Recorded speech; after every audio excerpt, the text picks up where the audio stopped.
On Jeff Skunk Baxter's brand new album, it's called Speed of Heat. He redoes a couple of Steely Dan songs. Do It Again is one of them. He talks about doing the new version and, of course, recording the original version with Steely Dan after this.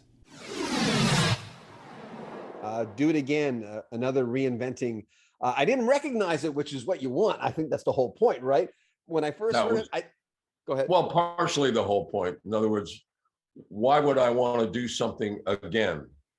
Why would I want to do it again the same way? And again, CJ, when we started to approach this, came up with the idea of doing it in 6/8 as a shuffle, because we had a discussion. Our favorite kinds of music to play is shuffle. That's just the most satisfying, human satisfying, most neurotransmitter secretion right stuff for human beings. So that's how we approached it. And we wanted to do something, again, very different. I don't want to do the same thing.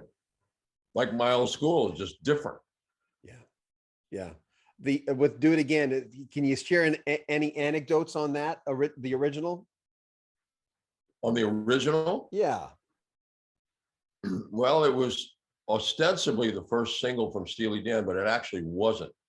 The first single released by Steely Dan was a song called Dallas, sung by Jimmy Hodder, the drummer, who a great singer, great drummer. And it started to get airplay. And Mr. Becker and Mr. Fagan were afraid that between the way the song, the genre of the song, plus the name Steely Dan, people would think it was a country band. So they pulled the single. But Do It Again was very interesting to me because it's one of those songs where I think timing is everything. If we had released that a year before or a year after, it was like minute by minute. If we'd released that song a year before or a year after, nobody would have cared.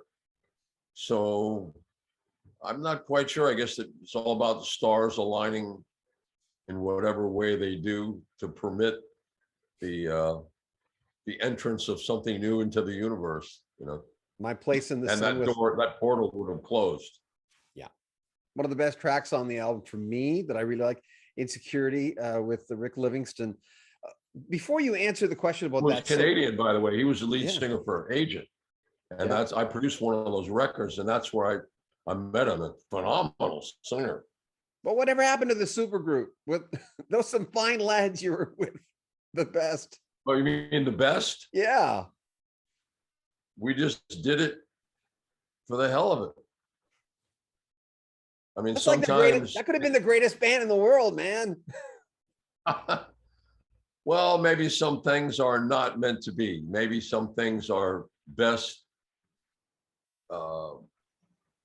left to have their, as Michael would say, place in the sun. And we really didn't do it with the idea of continuing. It was just a kind of a one-off, have some fun. Worked out pretty well. But. Yeah. Well, tell me about Insecurity. That's a song that was written by a gentleman named Tim Torrance, who was a guitar player in another band that I produced called Sneaker. And we'd always stayed in touch.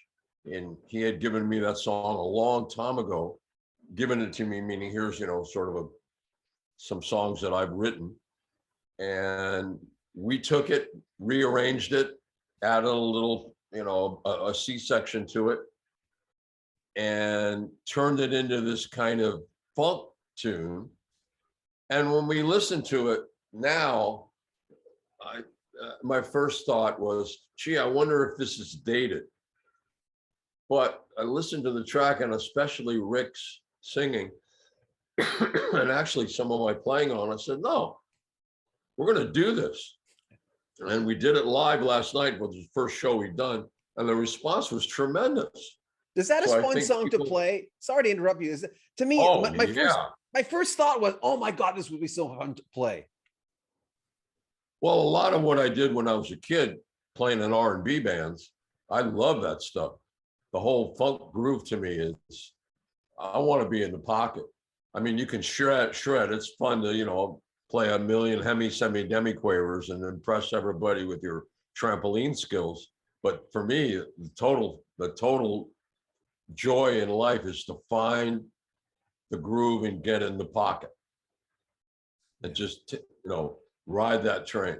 Speed of Heat is the brand new album from Jeff Skunk Baxter. There'll be links in the description where you can pick up the album. Also links to the entire interview on our sister channel, Rock History Book.